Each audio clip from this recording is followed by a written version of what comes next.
Estados Unidos y Rusia. Estados Unidos y Rusia abandonan el tratado nuclear más importante en la historia del mundo, el de los misiles prohibidos. Dicen los que saben que este tratado protegía al planeta de un desastre nuclear, de una guerra devastadora. Son los misiles nucleares de corto y mediano alcance, muchísimo más peligrosos que los intercontinentales. Hoy las potencias tienen luz verde para producir esos misiles prohibidos. Soy Roberto de la Madrid y esto, usted lo sabe, Detrás de la Razón.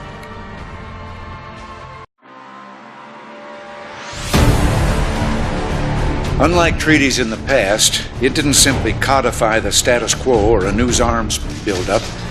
It didn't simply talk of controlling an arms race. For the first time in history, the language of arms control was replaced by arms reduction.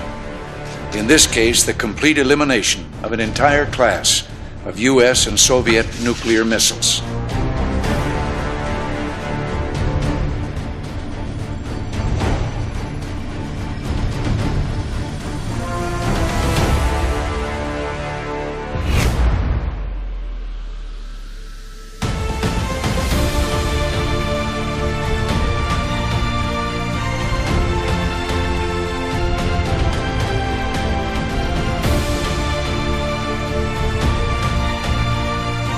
Have a certain side that almost pretends it doesn't exist, pretty much pretends it doesn't exist. So unless we're going to have something that we all agree to, we can't be put at the disadvantage of going by a treaty, limiting what we do when somebody else doesn't go by that treaty, okay?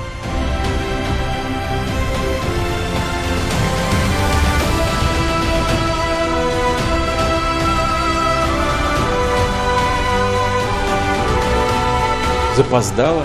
Сначала все-таки американская сторона заявила о том, что она намерена выйти из договора о ракетах средней и меньшей дальности, а потом начали искать обоснования, почему они должны это сделать. Ну, самое главное обоснование – это то, что мы что-то нарушаем.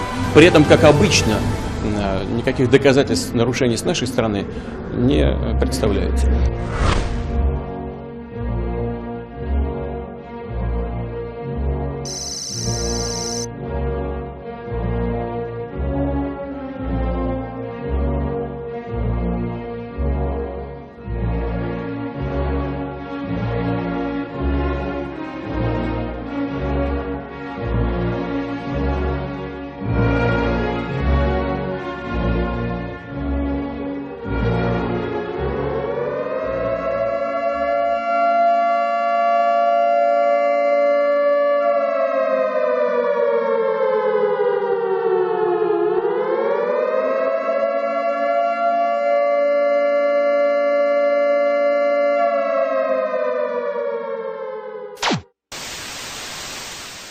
Si usted ve, ahí estaban los misiles grandes, los intercontinentales, ahí en el último mapa, y luego pues empiezan a aparecer los misiles esos chiquititos, que también van a ser nucleares, esos no los tenían.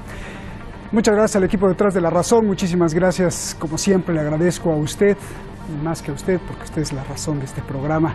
Vamos directamente con nuestros invitados, está con nosotros ya ahí el maestro Lajos Azdi, analista político en Puerto Rico. Muchas gracias, siempre con admiración y respeto, Lajos. Gracias. Y Blas Moreno, director de contenido de El Orden Mundial. Les ruego sean breves con su respuesta, por favor. Comienzo contigo, Blas. ¿Qué significaba este tratado? ¿Por qué era importante? ¿Por qué el presidente Vladimir Putin dice que ya sin este tratado se pone en peligro a toda la humanidad? Por favor. Buenas noches, un placer como siempre estar con vosotros, Roberto. Bueno, este tratado es muy importante porque, como decías en la introducción, al contrario que los misiles más grandes, los intercontinentales, que tienen cargas nucleares muy grandes y que por lo tanto, aunque parezca contraintuitivo, resulta menos aconsejable utilizar porque son tan grandes que realmente llevarían a una catástrofe nuclear directa, estos misiles más pequeñitos, los que son balísticos de medio alcance y corto alcance, serían más fáciles de utilizar en una fase inicial del conflicto como advertencia, ¿no? como manera manera de decirle al enemigo no sigas por ahí porque si no te puedo lanzar los grandes, y por tanto es más probable que se utilizaran en el conflicto, ¿no? Con lo cual son más peligrosos, por así decirlo, no por su impacto directo, sino por la implicación que tiene utilizarlos. Este tratado lo que hacía era prohibir su uso, su despliegue, su fabricación, y por lo tanto impedía que llegara a darse el caso de que se fueran a utilizar, ¿no? Pero su eliminación, su cancelación, permite no solamente a Estados Unidos y a Rusia, sino también al resto de países que ya lo estaban haciendo, poner de manifiesto que se hacen, que se producen y que se tienen, y por lo tanto hace del mundo un lugar, como decía Putin, más peligroso, por supuesto. Como si regresáramos al pasado, a la crisis, ¿no?, de la Guerra Fría. Lajos, bueno, pues primero que nada, tú que eres el experto militar, el INF, el tratado, el acuerdo de armas nucleares, prohibía los misiles nucleares de corto y mediano alcance. ¿Por qué estaban prohibidos estos misiles? Sí, bueno, los prohibía la categoría misiles cruceros como misiles balísticos solo de lanzamiento terrestre de corto alcance entre 500 y 1000 kilómetros, por debajo de 500, menos de 500 se permitía, incluyendo 499 kilómetros, de alcance medio entre 1000 y 3000 kilómetros y de alcance intermedio entre 3000 y 5500 kilómetros. Más allá de 5500, como 5600 kilómetros, se consideraría un misil balístico intercontinental, no cubierto por este tratado. Entonces, la razón fue que en la década de los 80, a comienzos de la década de los 80, en tiempos de Leonid Brezhnev como secretario general, líder de la Unión Soviética, secretario general del Partido Comunista de la Unión Soviética, empezaron a desplegar misiles balísticos de alcance intermedio, de alcance medio, que amenazaban, en teoría, ¿no?, amenazaban a Europa Occidental, a la OTAN. Pero la OTAN no tenía misiles equivalentes para responder. Por ejemplo, está el famoso SS-20 de unos 5500 kilómetros de alcance, que una prueba, un modelo de pruebas, ¿no?, se lo regaló la Unión Soviética a Estados Unidos, se lo regaló creo que la Federación Rusa, Unión Soviética, está en el Museo del Espacio en Washington DC. Y este tenía, por ejemplo, 3 ojivas independientes de lanzamiento múltiple, 150 kilotones, o sea, algo así como 150.000 toneladas de TNT equivalente por ojiva. Entonces, lo que hizo Reagan cuando llegó a la presidencia, es que empezó, y creo que el despliegue de los misiles soviéticos era antes de los 80, fines de los años 70, cuando el presidente Jimmy Carter, era presidente de Estados Unidos. Entonces Reagan responde desplegando los euromisiles, que eran americanos, el Pershing 2, como 1700 kilómetros, 1800 kilómetros de alcance, y el Ground Launch Cruise Missile, o sea, es un misil Tomahawk, de lanzamiento terrestre, unos 2500 kilómetros de alcance, pero de lanzamiento terrestre, desplegados en Sicilia, desplegados en Inglaterra, Reino Unido, desplegados en los Países Bajos, el Pershing 2 desplegados en Alemania también. Entonces, claro, había una cosa con los misiles americanos, que podían impactar a Moscú, a San Petersburgo, en aquel momento llamado Leningrado, pero los rusos, si disparaban misiles equivalentes de alcance intermedio, no podían impactar a Estados Unidos, sí a ciudades europeas de la OTAN, pero no a Estados Unidos. Y eso era en cuanto a la escalada. O sea, había una doctrina que consideraba de la escalada, ¿no?, respuesta flexible, que si el enemigo te atacaba con un misil de cierto alcance, tú ibas a responder con un misil de ese alcance, pero igual no disparabas con uno de mayor alcance para que no hubiese una escalada, ¿no?, hasta llegar a los misiles intercontinentales. Entonces a la Unión Soviética le convenía eliminar esos misiles, aunque eran menos los de los americanos, eran más, que casi el doble creo el de los soviéticos, y a Estados Unidos, claro, le convenía que no hubiese misiles apuntados a Europa, porque el temor era que un día pudiesen amenazar que disparamos si no se someten, algo por el estilo. Había un movimiento de los ecologistas, también, de los pacifistas, que querían la eliminación de los misiles americanos en Europa, la desnuclearización en ese punto de vista, y claro, no lo iban a hacer los gobiernos, porque entonces ahí la Unión Soviética, con sus misiles, que no los removía sin algún tratado que lo indujera a hacerlo, como fue el INF, había esa situación, ¿no?, de tensión, pero se logró el tratado, y claro, estaba Mikhail Gorbachev, que quería llegar a un entendimiento con Estados Unidos, y ya saben, lo demás es historia. Bien, gracias. También decían que 500 kilómetros era la distancia entre Alaska y la parte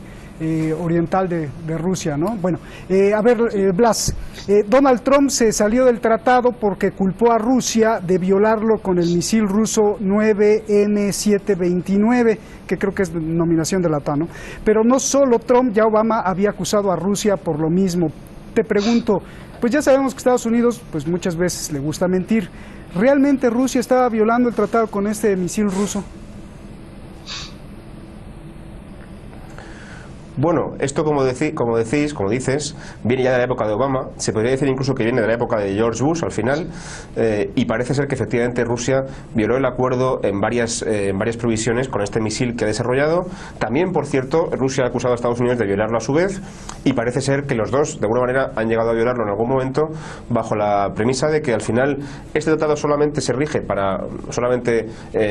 a Estados Unidos y a Rusia, y la preocupación de ambos, tanto de Moscú como de Washington, es que qué pasa, por ejemplo, con Israel, con Irán, con la India, sobre todo con China, con Corea del Norte, que no están dentro de este tratado y que sí que pueden tener misiles, ¿no? Entonces, es seguro que Rusia ha violado el tratado, efectivamente, hay que darle la razón a Estados Unidos, pero también parece ser que Estados Unidos ha hecho lo propio, y en ese sentido los dos se han quedado desacreditados, y el tratado simplemente ha muerto por su peso porque ya no se podía mantener, ¿no? La violación del acuerdo por ambas partes era cada vez más clara. Sí, de hecho, incluso solo para apuntar, Rusia acusa que el misil X-51 de Estados Unidos viola desde el 2017 el tratado. También sacó fotografías satelitales de Estados Unidos, que estaba construyendo fábricas para los misiles prohibidos, y algunas variaciones con misiles lanzados desde el aire, y Estados Unidos pues parece que también estaba violando. Bueno, Lajos... Oye, sí, quería añadir una cosilla. Bueno, mi análisis del misil, ¿no? del 9M729, que la OTAN lo llama SC-8, creo que es así, o SCC-8. El argumento de Washington, tengo entendido, es que el misil es el 9M729, tiene 530 milímetros más de longitud que el 9M728. El 9M728, los rusos dicen que tiene un alcance pues, de menos de 500 kilómetros, lo lanzan desde el lanzador Iskander-M, sería el Iskander-K. Iskander pues es el lanzador del sistema de misiles balísticos de corto alcance que tienen, por ejemplo, desplegados en Siria, y que este misil crucero dicen que violaba, pues que tiene más longitud, porque es para más combustible, o sea que era, tengo entendido, el argumento principal. Ahora, lo que no toman en cuenta en ese sentido es que podría ser la mayor longitud no para más combustible, sino para equipo para otros fines. ¿A qué me refiero? Bueno, hay una tecnología ya desde los años 90 que el sistema de cancelación activa, Active Cancellation System, que es un sistema antirradar que allá armaba misiles fabricados por la Matra, por los franceses, aeroespacial, que genera una frecuencia de radar opuesta al radar del enemigo que detectaría el misil, o sea que se cancela mutuamente, aparecería como invisible al radar enemigo. Y hay otras posibilidades. Según Debka-File, la agencia de noticias o la página portal de noticias de inteligencia israelí privada, ellos dicen que hubo un avión no tripulado que aparentemente los rusos lanzaron sobre Galilea, sobre el norte de Palestina, que ahora es Israel, el año pasado creo que fue, y entonces que este avión no tripulado le lanzaron los israelíes 2 misiles Patriot americanos, ¿no? De defensa antiaérea antimisil. El sistema de guerra electrónica del avión no tripulado, esto lo reveló el Jerusalem Post, bueno, la prensa en general israelí, que de ahí lo tomó esta Debka-File, logró evitar, o sea, confundir los sistemas de guiado de radar de los Patriot, que los israelíes lanzaron al parecer un misil de alcance medio, aéreo, aire-aire, que ahora se me escapa el Derby, y ese guiado por radar también fue confundido. El avión no tripulado ruso regresó al norte, al suroeste de Siria, en la zona opuesta a las alturas del Golán.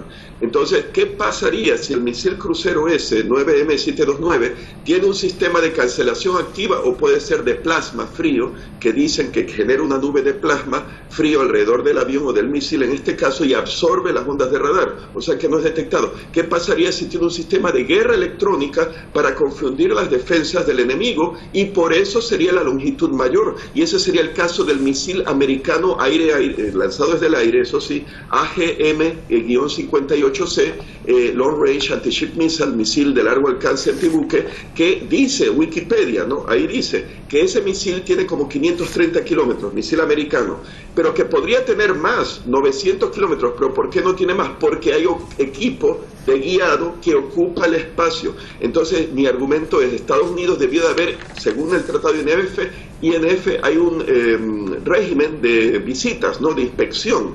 Entonces debieron de haber inspeccionado detenidamente el misil que los rusos decían que no violaba el 9M729, el alcance de más de 500 kilómetros, para ver si realmente es así, que lleva combustible extra o no. Ahora, el argumento americano, y perdonen que me alargue, es que ese misil, la primera prueba de vuelo que llevó a cabo, se excedió los 500 kilómetros, la primera, que la segunda no, era por debajo de los 500, pero la primera de todas, y según el tratado INF, artículo 7, inciso 4, dice algo así que el alcance asumido de un misil será el alcance oficial, o sea, si es más de 500, como lo probó la prueba, pues ese sería el alcance. Bien. Claro, eso sin contar los equipos, las ojivas y todo eso que podría reducir el alcance. Gracias, Lajos, qué brillante explicación. A ver, déjame plantear esta hipótesis, va para los dos, también para ti, Lajos, pero primero Blas.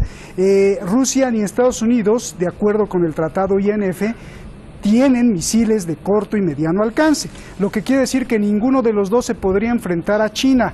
Ahora que han roto el INF, podrán tener armas de corto y mediano alcance para enfrentar a China en caso de un enfrentamiento. Te pregunto, Blas. Sí, claro, como decía antes, y también como sugería mi contertulio Lajos, ya los están teniendo, ya los están desarrollando, y han empezado a hacerlo desde hace ya unos años, precisamente por ese temor que tenían a que, por ejemplo, China sobre todo, pero también otros países, los tuvieran y ellos no. Entonces, si antes, que cuando todavía el tratado seguía vigente, ya han empezado de manera un poco subterfugia a preparar esos misiles que podrían violar el tratado, ahora que ya no existe el tratado porque se acaba de cancelar y no está vigente, y no aplica a ninguno de los dos países, ya todavía sin ningún pudor, menos pudor que antes, quiero decir, sí que se prepararán para poder enfrentarse a China y al menos por lo menos tener un nivel aceptable frente al gigante chino, ¿no? Oye, Blas, ya digo, de hecho, esta idea no es nueva. Putin en 2007, en el famoso discurso que hizo en esa conferencia de seguridad de Múnich, ya dijo, oye, ojo con este tratado porque no incluye a otros países, no nos gusta, hay que revisarlo, y de hecho llegó a decir que no le cabía en la cabeza cómo Gorbachev había llegado a firmar este acuerdo, ¿no? Con lo cual, ya digo, no es una preocupación de ahora, viene de hace mucho tiempo, pero ahora ya con el tratado cancelado, no cabe ninguna duda de que tanto Rusia como Estados Unidos se prepararán para poder enfrentarse a China, sí. Ese podría ser también una de las razones por las cuales los dos abandonaron el acuerdo, y no el pretexto de que violaron el acuerdo, sino China. Blas. Sí, yo pienso que sí. China, como decía, Israel, Irán, India, Pakistán, cuando tienes un vecindario lleno de gente que puede tener un arma que tú no puedes tener, a la que tú mismo te has obligado a no tener, llega un momento que el agravio comparativo es tan grande que te enfrentas a una situación Bien. Que no te interesa, ¿no? La cuestión es que este tratado y su deterioro y su caída demuestran una vez más que esa arquitectura de seguridad que se heredó de la Guerra Fría entre esos dos bloques soviético y capitalista occidental se ha caído, se ha derruido, y ahora tenemos un mundo multipolar con más actores, sobre todo con China, pero también otros países, y habrá que ver cómo se ponen de acuerdo todos ellos. Será más difícil todavía que antes, porque son muchos actores, para intentar reducir las armas nucleares, sus misiles, etcétera, ¿no? Pero va a ser más complicado todavía. Gracias. Lajos, la misma pregunta, y además te pregunto, no solo con China, el rompimiento del acuerdo no le da ventaja a Rusia sobre Europa. Hasta hoy Rusia pues no tenía fácil una victoria sobre Europa porque no tenía estos misiles, pero ahora con los misiles prohibidos, pues bueno, las cosas se complican, ¿no? Bueno, sí, habría que ver también qué quiere hacer Rusia. Uno puede decir, bueno, por los sucesos de Crimea, de Ucrania, sí, son una amenaza a lo que fue la Europa de la Unión Soviética, o sea, los países bálticos que pertenecieron a la Unión Soviética, Bielorrusia, Ucrania, Moldavia, Georgia, etcétera, y claro, los del Pacto de Varsovia, los que fueron miembros, que podría Rusia intentar volver a tener influencia, pero yo pienso realmente que Rusia realmente no tiene ambiciones de una guerra a gran escala con la OTAN.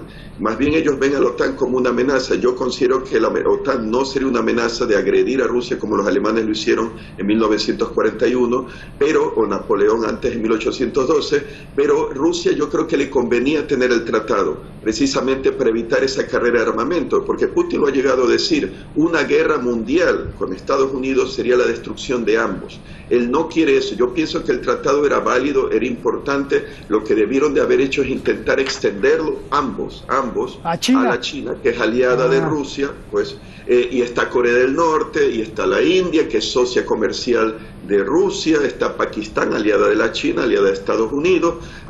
El problema es Israel, por ejemplo, pero bueno, Estados Unidos ahí pues se pudo haber llegado a un acuerdo que Estados Unidos garantice la seguridad estratégica de Israel, ¿no? Que no necesite armas nucleares ni misiles, nada. Está esa cuestión. Yo pienso que Estados Unidos, porque lo conocí cuando estuve 24 años allá, hay algunos republicanos, porque había aquellos que favorecían el proceso de control de armas, como el Tratado START-2, bajo George H.W. Bush, el nuevo tratado. Perdón que te interrumpa, ¿se va a caer el tratado también de misiles intercontinentales, el New START? Puede ocurrir, rápidamente lo digo, puede ocurrir porque ese es el problema con esos republicanos que pude tratar, y algunos de ellos en la Fundación Heritage, no todos,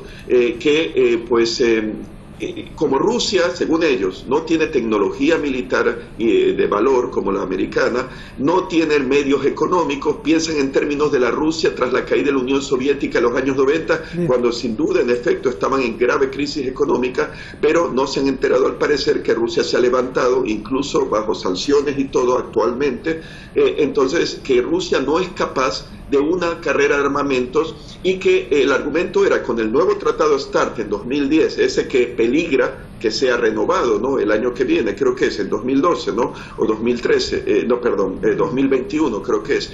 Pues el argumento era, ¿para qué limitarse a Estados Unidos y reducir su arsenal de armas nucleares estratégicas si Rusia de todas maneras, por accidente, por default, como dirían, se va a quedar sin armas nucleares porque no tiene el dinero para renovarlas de la época soviética, ni tiene la tecnología al mismo nivel que la americana? Así que por eso estaban opuestos, al menos algunos de esos republicanos de línea dura, con el nuevo tratado START del 2010.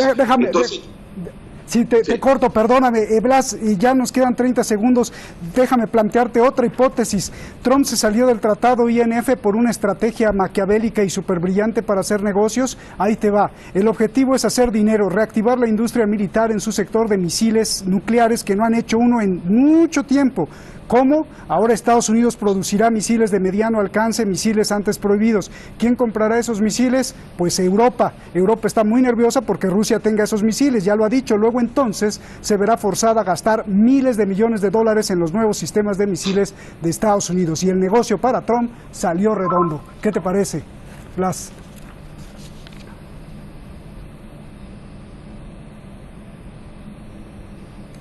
Blas, creo que no me escuchó. Bueno, tú sí me escuchaste, Layos. ¿Qué te parece esta hipótesis que planteé del negocio redondo? Y dos, ya nos vamos. Y dos, ¿cómo va a reaccionar Rusia al ver que en unos meses se dice que ya Estados Unidos va a tener estos misiles prohibidos? ¿Qué va a hacer Rusia? Por favor, primero la hipótesis, Layos. Sí, bueno, dices de que sea como negocio, ¿no? Claro, las grandes compañías de defensa americanas, la Boeing, la Lockheed Martin, Raytheon, que producen misiles lanzados desde el aire o desde el mar, por ejemplo, que eso sí se permiten, ¿no? De alcance medio, intermedio, que si se lanzaran desde tierra estarían prohibidos, pero ya existían, ¿no? Lanzados del mar o desde el aire. Pues es gran negocio porque, claro, pues expanden producción a misiles terrestres, y estamos hablando de miles de millones de dólares del complejo militar industrial, lo que había advertido el presidente Eisenhower, que tenga el presidente cuidado con el complejo militar industrial. Aquí se ve y piensa. Así que ese es el problema. Sí. Y Layos, ¿cómo va a reaccionar Rusia al ver que está produciendo misiles Estados Unidos? los va a desplegar, pero depende, porque si los despliega Estados Unidos en Europa contra Rusia, claramente contra Rusia, Rusia va a responder claramente con misiles, que no necesariamente tienen que ser terrestres, pueden ser lanzados desde el aire o desde el mar. Layos, vamos hacia una carrera nuclear, ¿no? Sí, ya ahí se puede decir que está despegando una carrera nuclear, ciertamente, con la eliminación de este tratado. Estados Unidos es el culpable, Estados Unidos es el culpable. Gracias, Layos, gracias, Blas, nos vamos. Buenas noches, aquí en Teherán. Las armas nucleares, ¿hasta dónde ha llegado el odio del ser humano por sí mismo, que ha usado la belleza del pensamiento y el don de la creatividad para crear un arma del infierno, para dejar en silencio el planeta, para borrar las historias personales, colectivas, para borrar todo lo bueno que han hecho muchos hombres? ¿Hasta dónde llegará el odio a sí mismos disfrazado de sed de poder? Llegará, ¿sabe hasta dónde? Hasta que un día la conciencia del amor se imponga. Acabo con esta frase de Albert Einstein. Escuche: el mundo no es peligroso por los que hacen daño, sino por los que lo miran sin hacer nada. Buenas noches.